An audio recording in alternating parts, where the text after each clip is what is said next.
Hello, Rain Pryor. How are you today? Hello, I'm good. How are you?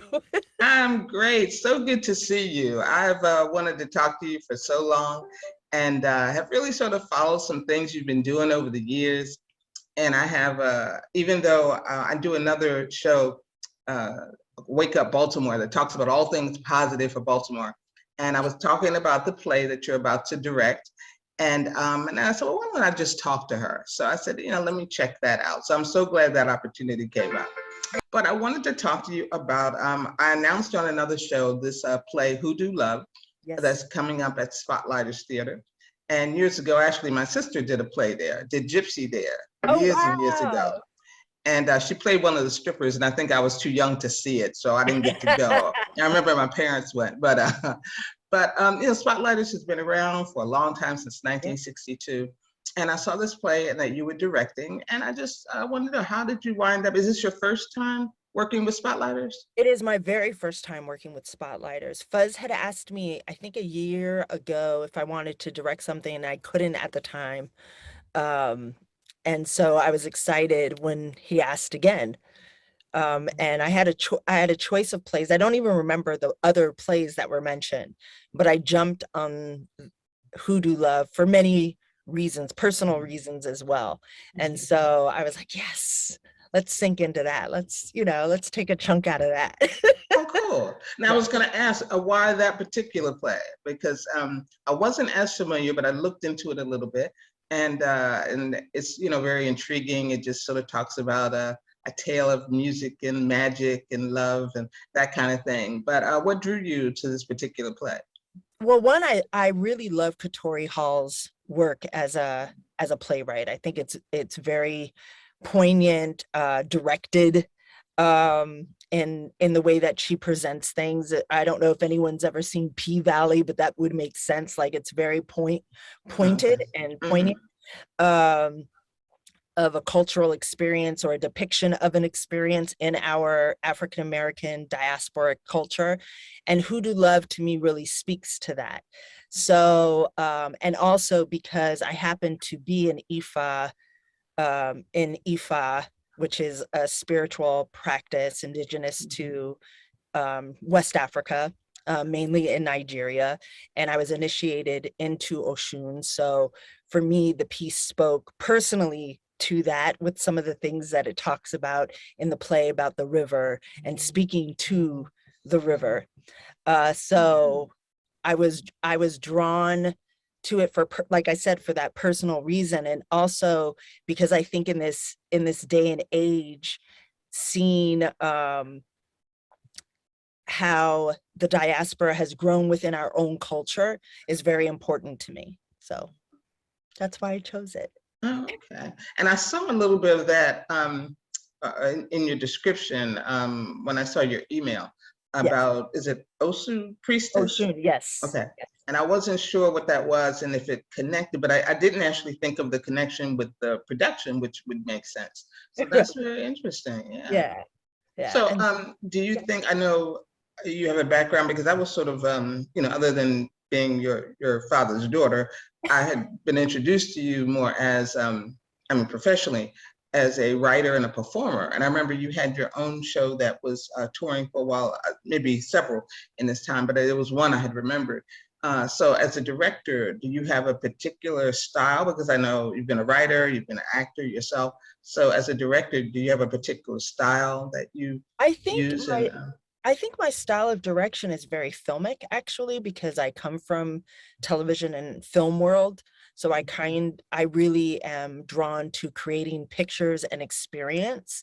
And Spotlighters is a unique theater in the fact that, here I am taking a play that's normally performed on the proscenium, which means we sit here and see it in front of us, Mhm. and it's played in the round. So it's the kind of play where I feel in this, when you come once, maybe you need to come a few more times so you can see the different angles and perspectives.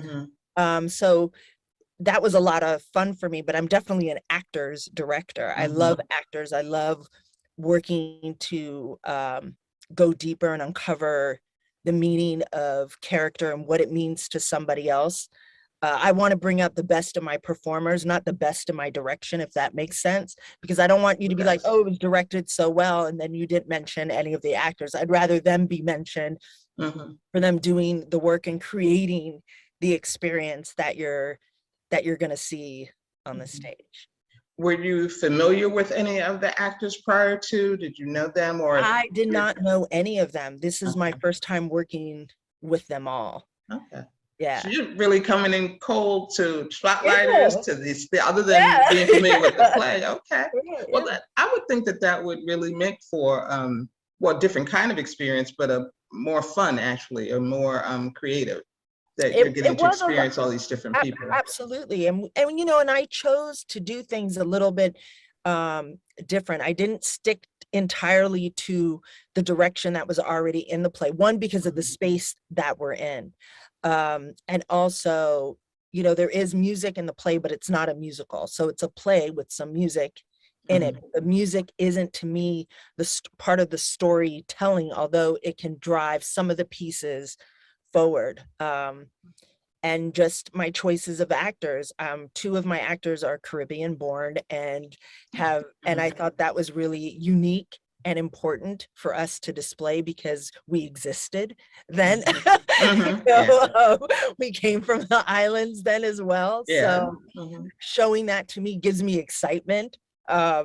Yeah. Can you just give us a little summary, a little plot of what the play is about? Well, you know, it's a young woman looking to hold on to love of a man who's a blues man. He's a traveling blues man. And back in, you know, in that era and generation, the traveling blues man went from town to town and maybe had multiple families in that town, and keeping him at home because of, you know, post-slavery was very difficult. And so it's her yearning for that love. And overall, the theme, I think, is really about be careful what you wish for. Uh-oh. Be careful what you wish for and have intentionality about it, you know? Yeah, okay, that should be quite a draw. That I love that that's the plot of that. I had thought something a little different, but I'm glad to hear that. Okay. So, but this is not your first opportunity to direct. I No, mean, you've not at all. directed. Okay. I've been directing for 15, no, yeah, about 15 years, 14, Okay. 14, 15, yeah.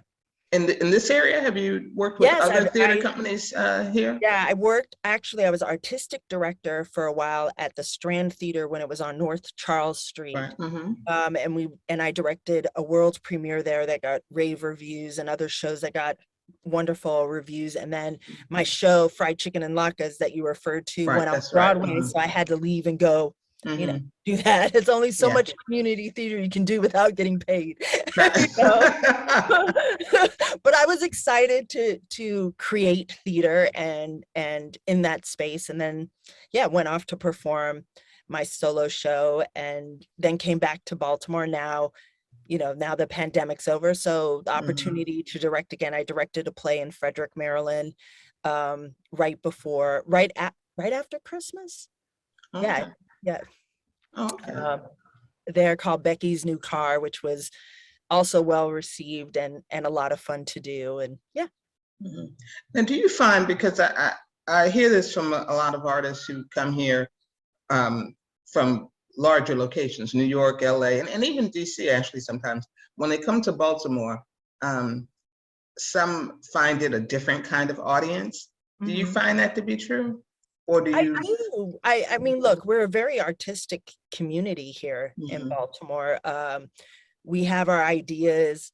What I love about Baltimore creatively is the exploration that we can have here, as opposed to like a New York City or a Los Angeles. There's a more exploratory adventure, and the audiences seem to go along for the ride and the journey. I'm curious how this play is gonna be performed in terms of people coming, because it's still, you know, we're post kind of pandemic, and Mhm. we'll still kind of go out, but we don't go out, but we are going Yeah. out, you know. So Yeah. I'm curious on how that's gonna, you know, work itself out. Yeah, yeah. I think we're still finding our way that way, because I actually did a production at Center Stage recently, and it was free. But Center Stage ruling is that people still have to wear masks since they still Right. need to be vaccinated. And Right. so I think a lot of the audience wasn't expecting that, even though we tried Yeah. to say And I that in the know promotion. Spotlighters, I'm not sure if Spotlighters is going along with that this time around, but they might. And so, Hmm. that it, yeah, you alienate some of your Hmm. audience because not everyone is vaccinated. And I can speak, not everyone in our community is. Right, exactly. For reasons I totally understand, and I hold no judgment. I mean, I myself am vaccinated, but that's because I have health stuff. Hmm. I survived cancer last year, so I'm a Oh, cancer survivor, well, and congratulations thank on you. that. So I got vaxxed. Hmm. But I don't hold judgment, and that's how theaters have to do what they need to do, and I understand to protect your Hmm. actors as well. Mm. But I think the play itself, I think the plot is so interesting, and I think of Spotlighters as sort of a undercover kind of theater because it's right there on St. Paul It Street. is But undercover. yeah, but if you didn't know it was there, you Right. wouldn't know, you know. No. And so, but it's okay, they don't have the big marquee. But Right. if you take the time to check out what's going on in there, it could be fabulous. So you just have to take the time. And I find that with Baltimore in general, with a lot of things. A lot of times people say there's nothing going on in Baltimore, but that's not true. There's a lot. You just It's have to not, there's a know. lot. Yeah. Right, you have to know where to find it and be willing to, step Absolutely. out there and look for it. So, Absolutely. and I know that between your involvement and the plot and just the reputation of Spotlighters, that it's going to Right. be a great production. So I'm looking forward to it. I just want to thank you. I promised Thank you I you wouldn't so take much. up too much time because I know opening night is coming up, and Yeah. yeah, and I know that's always exciting. Woo. But we wanted to get this out before Thank the you. play opens so that just people can find out about it. So I'm hoping they go I see really HooDoo Love. appreciate you. Thank you. No problem at all. So thank you so much for being here. I appreciate it. Ashe. Okay.